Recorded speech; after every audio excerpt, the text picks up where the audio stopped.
घर नहीं आ सकती। मेरा मन बिल्कुल नहीं कर रहा है। ये कोई बात नहीं होती सुधा। और कितने दिन तुम अपने आप को घर में बंद रखोगी? तुम्हारी बहू घर छोड़कर गई है, इसमें तुम्हारी क्या गलती है? गलती बेटे की कहूँ या बहू की, बातें तो हमें ही सुननी पड़ती है। इसीलिए आज किटी पार्टी में आने का मेरा बिल्कुल मन नहीं। सभी फिर से वही सबक दोहराएंगे। नहीं, चुप बैठने से नहीं होगा। तुम लोगों का सामना करोगी तभी तो उन्हें सच्चाई का पता चलेगा। गलती किसकी थी और किसकी नहीं, मैं कुछ नहीं जानती। आज शाम तक तुम आ रही हो। दूसरा दृश्य, मेघा के घर किटी पार्टी का आयोजन। किटी पार्टी में आई सहेलियों में आपस में वार्तालाप। सुना है सुधा की वो घर छोड़कर चली गई। बेटे में कोई कमी है क्या? सुधा और उसके पति को तो हम वर्षों से जानते हैं। करोड़ों खर्च किए थे ब्याह में, देखो क्या हुआ। खानदान में नहीं शादी हुई। आजकल तो बच्चों की शादी को लेकर डर सा लगने लगा है।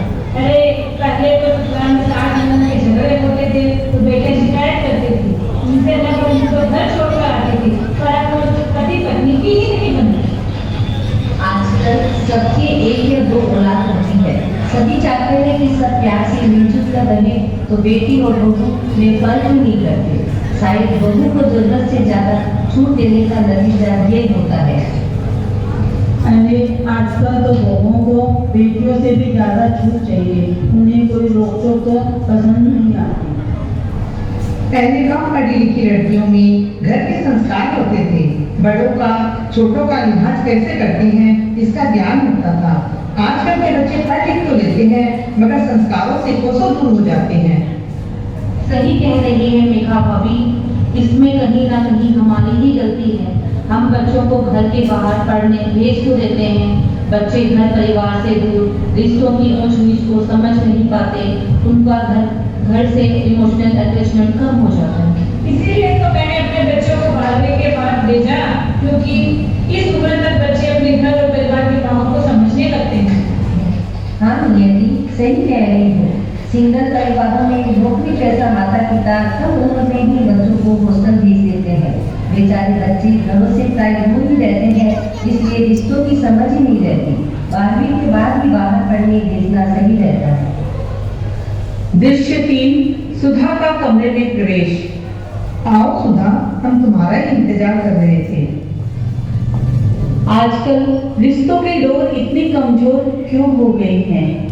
बच्चे अपनी पसंद की पढ़ाई करते हैं, नौकरी करते हैं, अपनी पसंद से ही शादी करना चाहते हैं। बावजूद उसके उनके रिश्ते इतने कमजोर क्यों हो जाते हैं? क्या कारण है? मैं आज समाज में अकेली नहीं हूँ जिसके बेटे बहू का घर बसने से पहले बिखर गया। हम माता पिता होने के नाते बच्चों की पसंद को मान देते हैं, अपनी हैसियत से ऊपर उठकर उनकी खुशियों पर खर्च करते हैं। पर देखो, लव मैरिज करने के बावजूद 6 महीने भी एक साथ न निभा सके। मेघा की लगभग 70 वर्षीय सास सरस्वती जी का आगमन। सुनो सुधा, मैं कुछ कहना चाहती हूँ। मैं अपने कमरे में बैठी तुम्हारी सारी बातें सुन रही हूँ। यह समस्या केवल तुम्हारी नहीं, आजकल समस्या यह घर घर अपने पेड़ बता रही है। आजकल लाखों करोड़ खर्च करके शादी करते हैं और फिर 7-6 महीने में ही मायके वापस आ जाते हैं।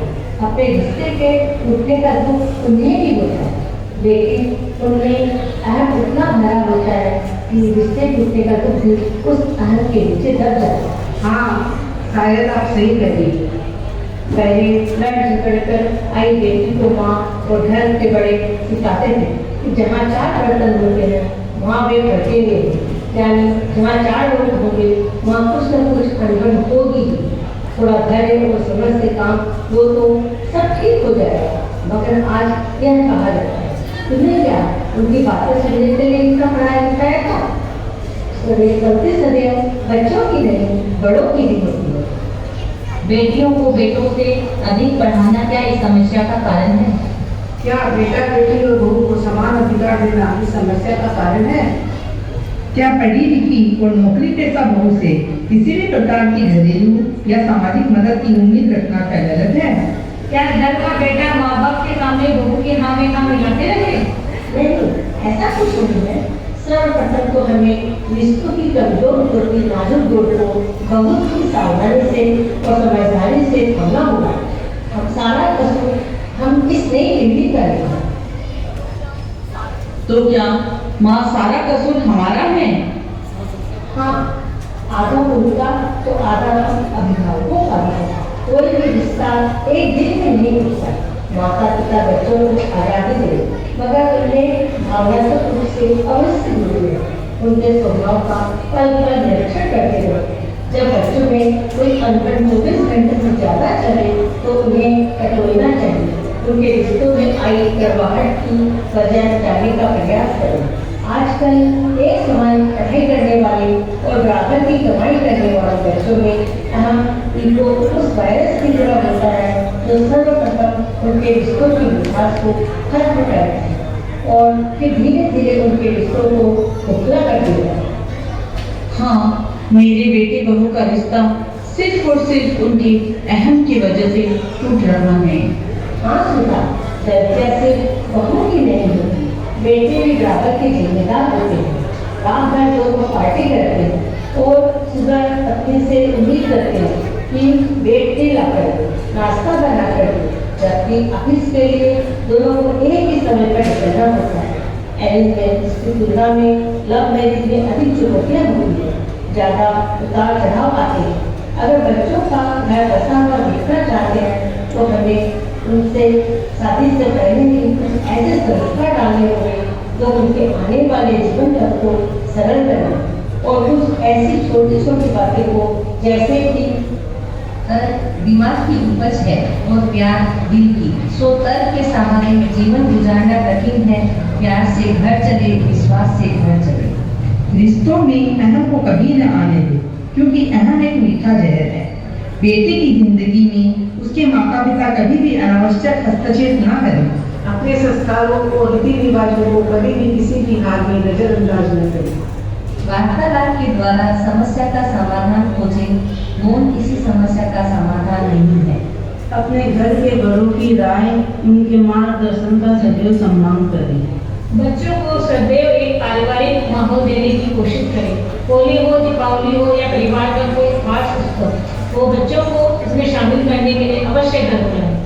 घर की छोटी मोटी समस्याओं से उन्हें दूर रखने की बजाय उन्हें भी समय समय पर सलाह मशवरा करें। समय कितना भी बदल जाए, मगर यह नहीं भूलना चाहिए कि घर कल भी एक नारी से बनता था, आज भी एक नारी से बनता है और आने वाले कल में भी एक नारी से ही बनेगा।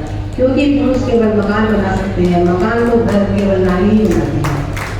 हर माता पिता को चाहिए कि बेटे बेटी को समान पढ़ाए, बराबर का दर्जा दे, मगर बेटियां जिन्हें स्वयं ईश्वर ने घर और परिवार संभालने का जो चमत्कारी वरदान दिया है, उस वरदान से उन्हें अगर समय रहते अवगत नहीं करवाया जाए तो बहुत से रिश्ते को टूटने से बचाना मुश्किल है। रिश्ते केवल दिमाग से नहीं, दिल से भी नहीं।